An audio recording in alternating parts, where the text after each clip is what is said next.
First and foremost, I want to thank you guys for showing up and taking some time out of your busy lives to come and learn something new. It's obviously something that's really different. And I applaud you guys for wanting to learn.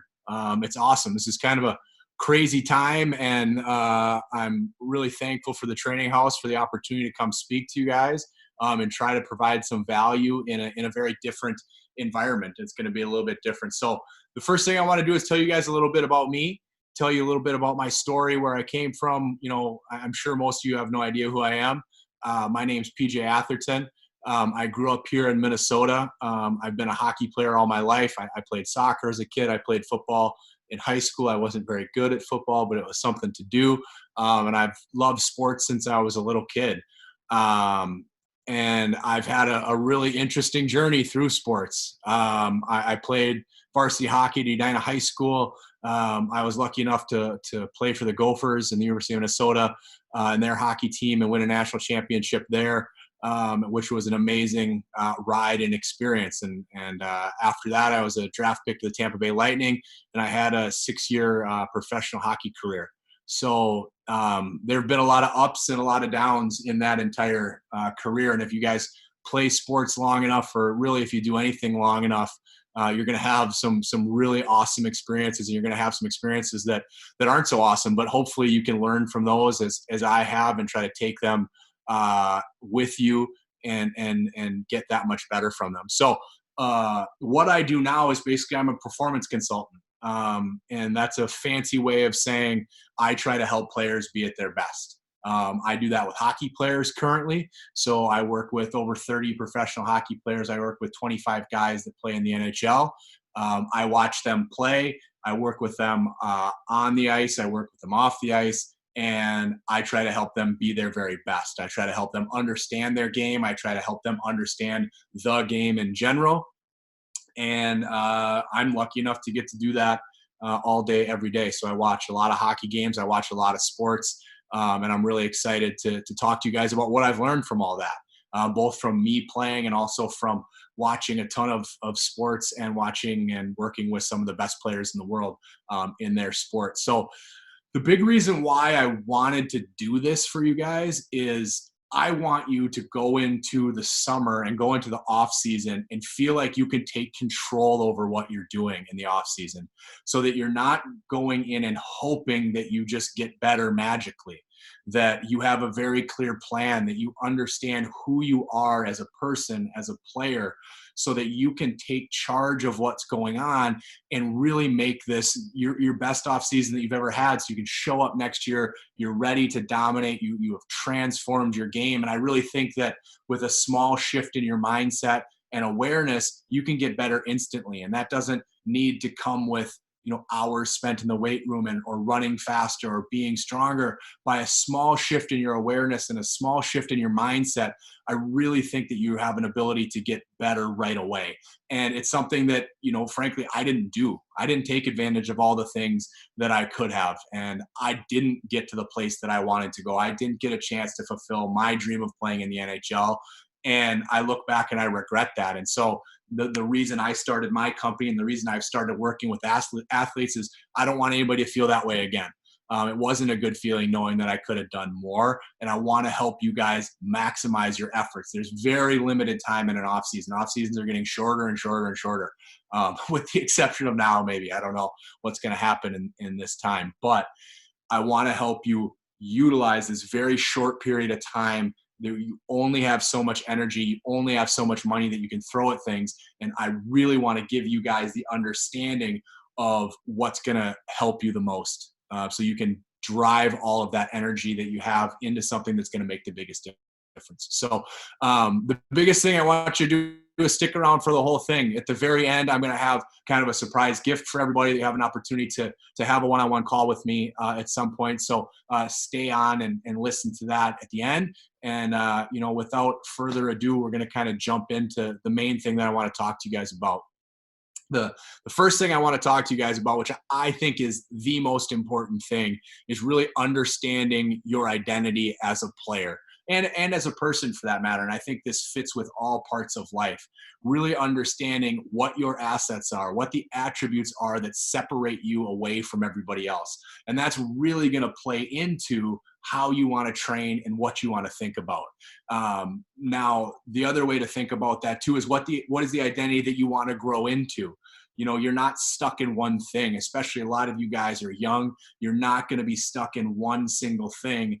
And if you want to grow into something different, if you want to take a step forward, there's going to be an opportunity for you, but you have to have a clear path and clear roadmap of how to get there. So our identity is really an understanding of how we want to play the game, how you want to look at different situations. Athletics and sports in general are generally problem-solving situations. They're not, you're not in most situations told exactly what to do. There's some instances where it's a little bit more closed, but a lot of us here play open environment sports. So that means there's no one answer.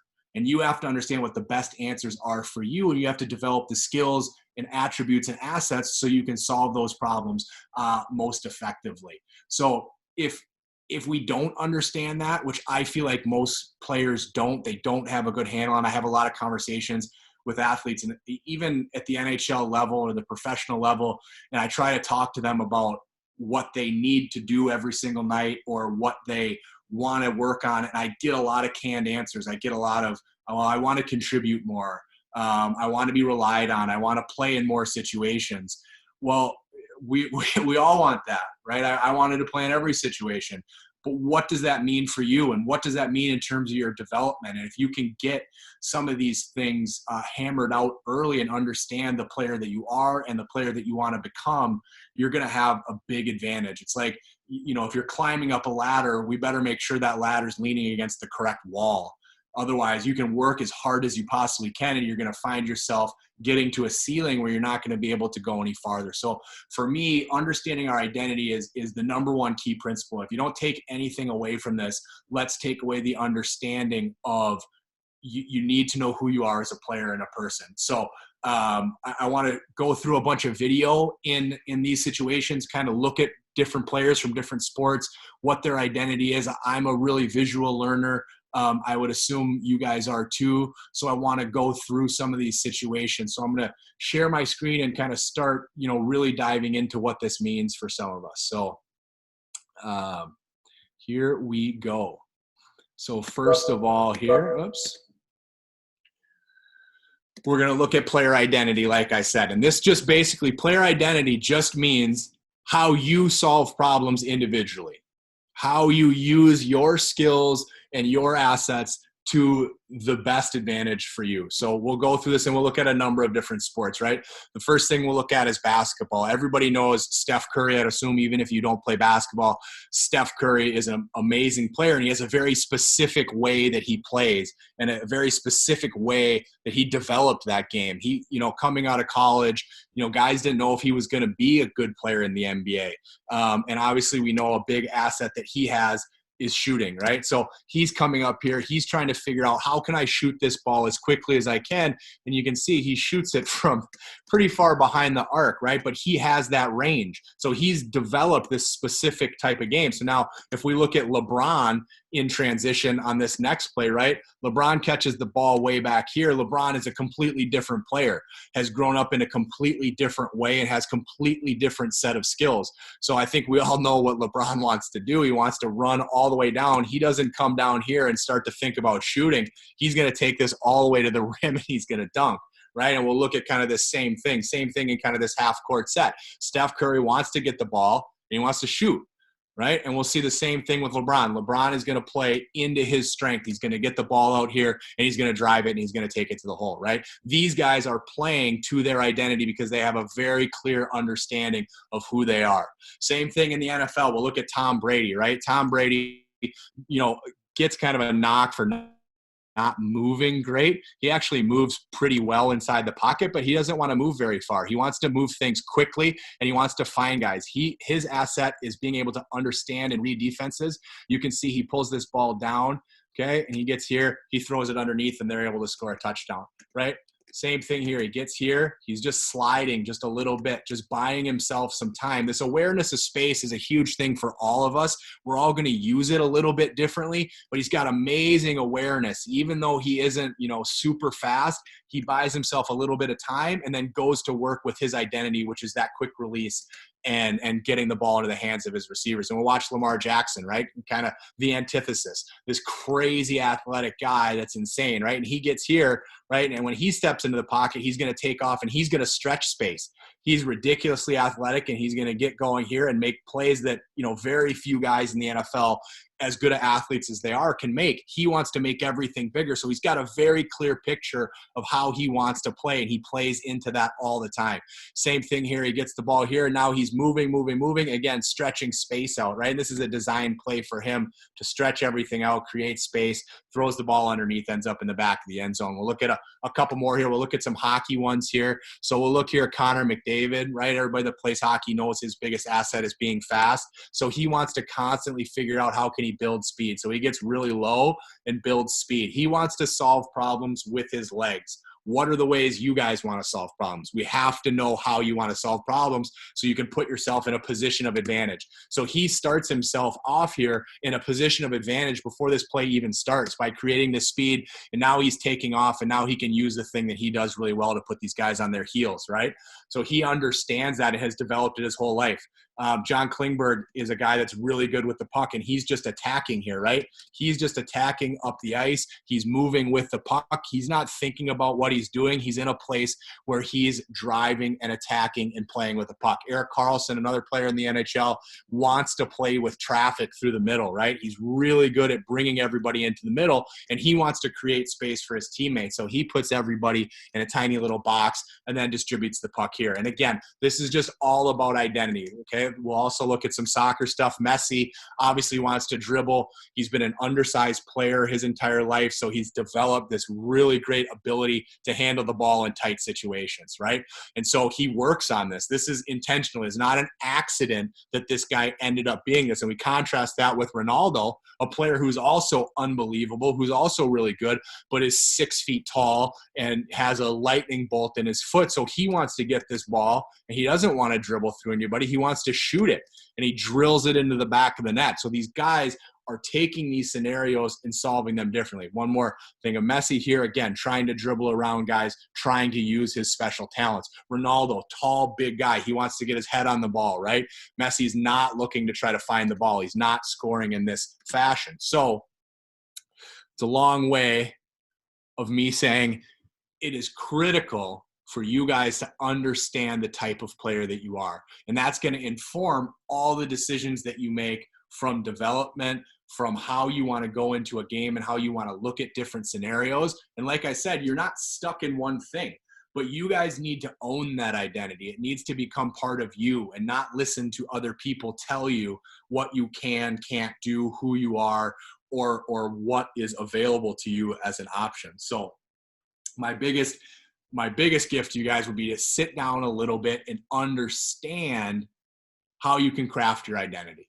So think about that and take that piece and then think about what that means, okay? So the next part that I want to go through here is understanding the 4 phases of games and how they work. So I really think that if you have a great understanding of yourself, if you have a great understanding about how the game works, you have a really, really good recipe to try to create success. Now, this is a little bit different for some different sports. Swimming and track and field is going to be a little bit different than some of these games, but I think a lot of you guys play multiple sports, and so it'll apply to a bunch of different areas. But essentially, for all games, there's basically only 4 things that are happening. You're either on offense, you're on defense, or you're transitioning from offense to defense, or transitioning from defense to offense. And why it's important to know that is if those are the only things that are happening, you guys need to know and be prepared for how you can play in each one of those phases of the game based on who you are, who you want to be. Different players are going to play differently in different settings and scenarios. And the more information you have, the more advantage you're going to have. And you're going to go into the game and you're going to feel like you understand what you want to do. You understand how you can take control and impact these situations, which we'll talk about a little bit later. But I think it's really critical that we get like a baseline understanding of how these things work. The other thing too, guys, if I go through any of this and you don't understand anything, type a question into the chat box and we'll write those questions down and I can answer them at the end. That way I can make sure I don't miss anything. So I wanted to mention that. I should have mentioned that at the beginning, but if you have questions, type them in right away and we'll get to them at the end and we'll answer all those. So if we look at this kind of next piece here, we're going to look at these 4 phases of the game and how they impact everything and how we can really work to make sure that you guys are your best in every single aspect. So first, just looking defensively, right? We'll look at lacrosse here first, right? These are obvious and you guys understand this part, but how are we going to defend, right? How are we going to use our quickness? How are we going to use our stick skills in this case, in this lacrosse case, to create turnovers and to now generate and go play offense, right? I think all of us want to play offense all the time. It's the most fun part of the game, but we have to think about how are we going to use your size? How are we going to use your speed? How are we going to use your quickness in tight spaces, your physicality to create some of these openings, right? So player here obviously has got some good speed, got good stick skills, get inside, okay, and creates a turnover and knocks this guy down, right? So that guy has a pretty strong base. He's stable. That's the type of player that he is, and this is the kind of defense that he wants to play. Wants to play an aggressive style of defense based on the type of person and player that he is. So now looking at this transition from defense to offense and how we want to play in those situations. Sometimes these transitions happen quicker. Sometimes they happen a little bit slower. This one happens to happen really quickly, right? This guy steps in front. Now all of a sudden they were on defense, and now this guy's going to take off, and now all of a sudden he's on offense. And this whole shift is going to happen. And we have to understand these different phases so that we know how we want to play these different things, right? In football, creating turnovers is a huge thing. So we want to figure out how we can create those turnovers, how you can take control over these different scenarios, right? So if you're a cornerback in a football game, are you a big physical player that wants to create tackles for loss, or is blitzing a lot? Or are you a ball guy that's going to really try to create interceptions? In a hockey game, are you a defenseman that really wants to jump up and join the rush in transition? Or are you going to sit back a little bit more? There's all these different types of things that are going to inform how you play, right? Here's transitioning from defense to offense in soccer. These guys are going to use speed, right? Obviously, this guy here is fast, has good ball skill. He doesn't want to distribute it yet. He wants to hang on to it and bring everybody to him and then move the ball into space. So understanding how you want to play in the different phases of the game is super important. And then obviously this transition from offense to defense is the last phase here. So we can see Patrice Bergeron here, one of the best players in the NHL, really good at coming back. He's got a great stick. He's a strong guy, gets it, and then quickly he gets his eyes up and understands where he wants to move this puck. So by understanding these different parts of the game, it can tell you guys how you want to play. Okay, some of you guys play tennis. There are very quick moments of transition, right? So off the serve here, Roger Federer serves this ball, and quickly he's transitioned now from defense to offense, and he's going to come up and try to charge the net and close space down, right? He's going to try to take all these options away and just not give any possibility. He's going from offense, where he's serving the ball, he's purely on offense serving the ball, and boom, now he's trying to take space in transition to get again in a good offensive position. So another key thing that we want to work on. Then lastly, obviously the thing we all like is being an offense. And this is just an example of this half court set for this basketball team, right? They're going to set things up in this offensive situation. They're going to use their skill and the system that their team's running. So how do you fit into the system that your team's running? What do you guys want to do? What's your knowledge base around what you want to do? And having a clear picture of all of this is something that most players don't do. Even a lot of the guys that I work with don't do this. They're not thinking about how am I playing in transition, which a little key for everybody. Transition is one of the best times to create offense, and one of the most important phases, I think, in my opinion, to really work on it, to really think about. So do you need to develop more quickness? Do you need to develop more strength? What is the thing that you need to emphasize in order to be better in some of these different parts of the game so that you can show up and you can really be ready? And what kind of plan are you going to create in order to make that happen? The next part that I want to go through here, and I know we're going quickly, so again, if you guys have questions, let me know, because I know that I'm going fast. I get excited about this stuff because it's what I do all day. The next part is, how can we control the game, right? So it's great. Like, I understand what's happening in the game and how it's working. The biggest thing that I want you guys to feel like is that you have control, that you can get out there and you can kind of understand what's going to happen, and you can understand how you can take control and how you can impose your will on the game. So there's an opportunity for us there to really, really use our skill and our hockey sense or basketball sense or game sense to influence the play. So, you know, we don't want to hope that your performance just shows up with you, right? We don't want to go, okay, I hope that I get out there and something good happens. We want to ensure that something good happens by knowing what our plan is, by knowing who we are, by knowing the different parts of the game. So we'll take a look here again, using some visual stuff here to take a look at how different players in different sports take control over the game and what they're trying to do. So we'll look here. First, we're going to look at lacrosse. This is a play. These are some old clips from YouTube, but I wanted to get a bunch of different sports. So we have a player here that understands really well what he wants to do. This guy's quick, right, and wants to take advantage of this first step, right? Got a very good understanding of how he's going to beat this first defender. So he's using just pure quickness, right? And he is taking control of this guy, making him freeze. And then he knows if he can get him to freeze, he can beat him, right? He can beat this first layer of defense and get into a situation where he can beat him, right, all the way to the net with this speed and with this quickness that he has. And it's a great understanding. He draws everybody to him and ends up scoring a goal. Okay, now this next one is the complete opposite of that, right? He's going to drive.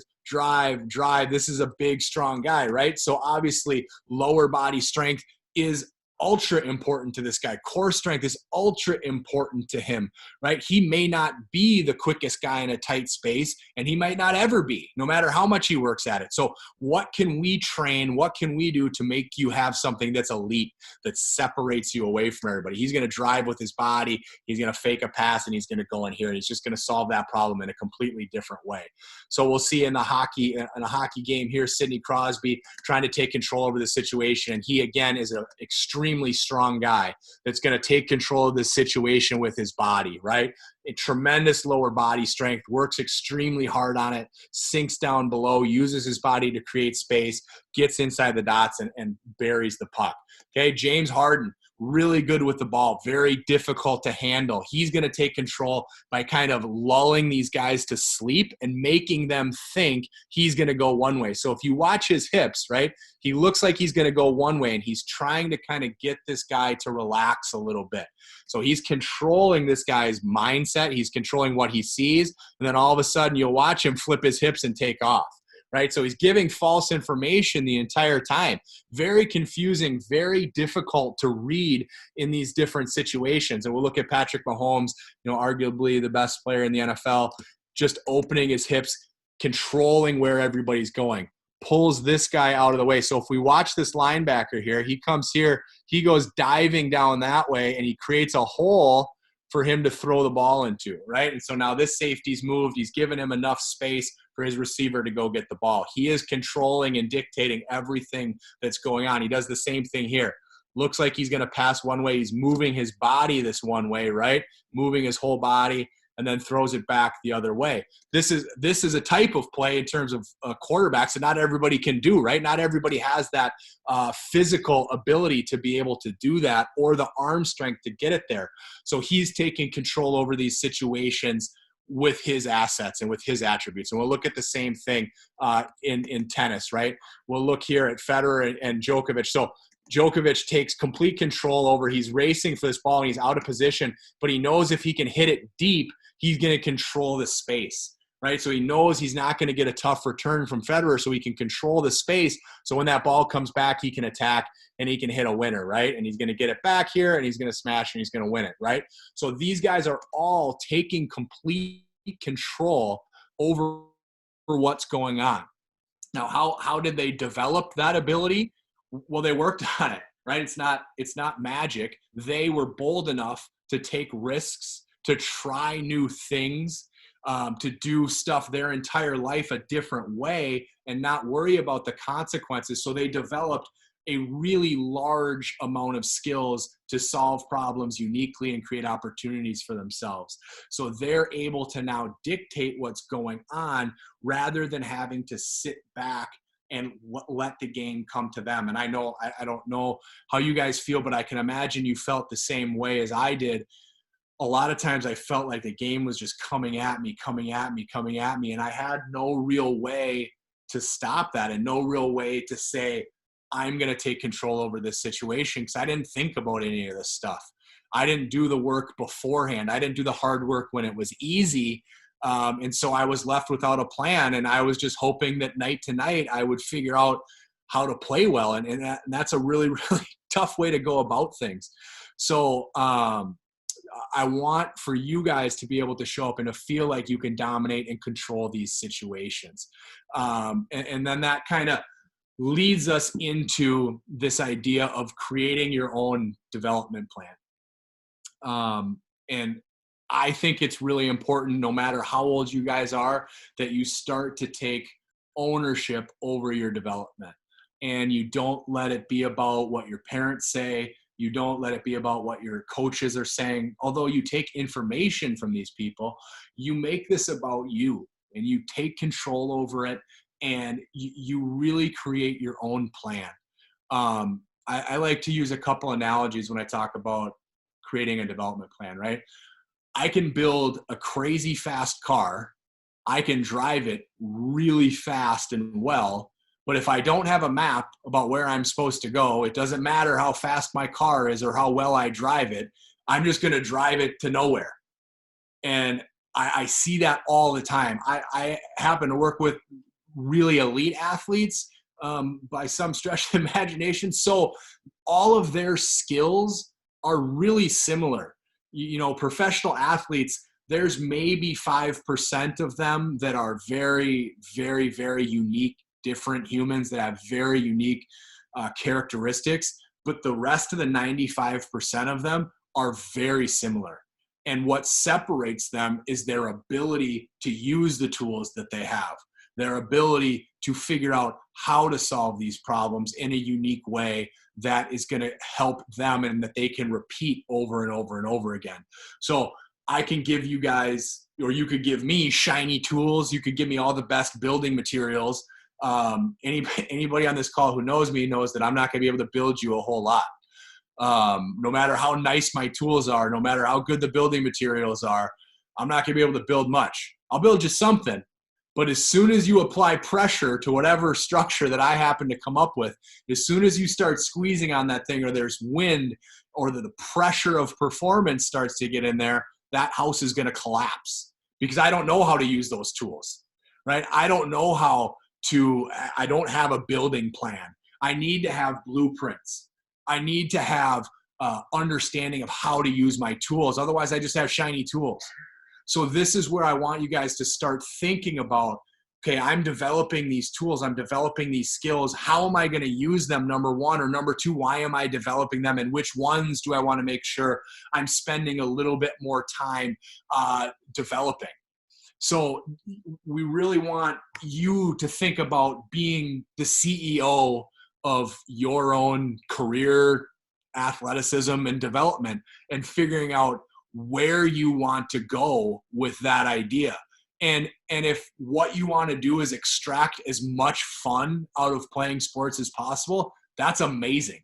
And you're going to have a different idea of what you want to do. You're going to train differently because you're looking for maximum enjoyment, which is awesome. That's a great, great thing to do. If you want to be competitive and you want to take it to a varsity or beyond, or college or professional, Okay, we're going to have to take control over that situation, and you're going to have the power. I've seen way too many guys, including myself, give all that power away and just hand it over to somebody. So if somebody wasn't giving me approval, or somebody wasn't telling me what to do or telling me great job, I had a really, really, really tough time dealing with that. It was very, very, very hard for me to continue playing in the face of that adversity because I didn't have control. I wasn't in charge. I wasn't running the ship. I'm reading a really cool book right now. It's called It Takes What It Takes. And I really like this sentence. So this guy's point is, if you want to become a elite performer in anything that you do, there really aren't a lot of choices that you have. You have some decisions and options that you can do, but it takes what it takes to get there. There's no substitute for understanding how to get where you want to go. There's some different roads that you can take and different options that you can utilize along the way, but it's universal in terms of how can you maximize your skill? How can you maximize the opportunity that you have? And that's what I really hope for you guys, is to really get a clear understanding about how you can maximize this short window of development and opportunity, and how you can build upon that over and over and over again. So I want to look a little bit at some different development styles here and different ideas, and then kind of come back and talk about it. But I have two kind of contrasting examples here of development and training. So the first one we'll look at here is Cam Newton, okay? So Cam Newton has a very specific profile of the type of player that he is, right? Incredibly gifted physically. He's a fierce competitor. He's very explosive. So this is what he wants to get bigger and stronger and more explosive. So he's going to do these kinds of explosive workouts. This is the idea that he has. Lifting. He's lifting weights. He's trying to get power and speed in what he's doing, right? Okay, this video is a little bit long. Continuing the same idea.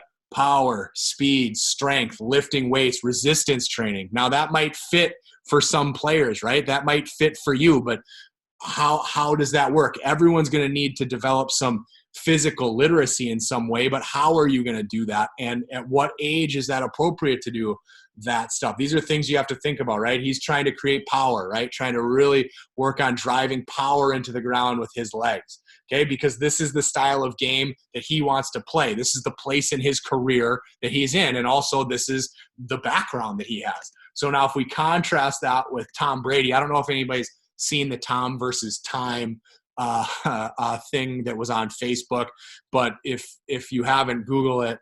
Google Tom versus Time. It's really interesting to look at the mind of, one of the best players in his sport in the history of his game.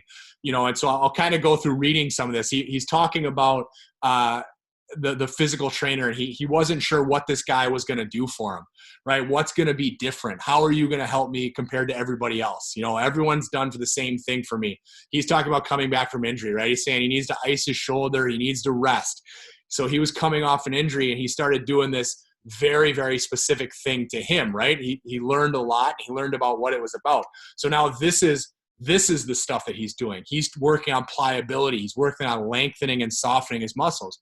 Now, it's also different. Tom Brady's 40 whatever years old. He's in a different position as Cam Newton, but he's setting everything up as the CEO of his brand to help him, right? So these are completely different ways of training, trying to get his muscles prepared, trying to get himself coming back from the abuse that he takes all year and trying to stay prepared.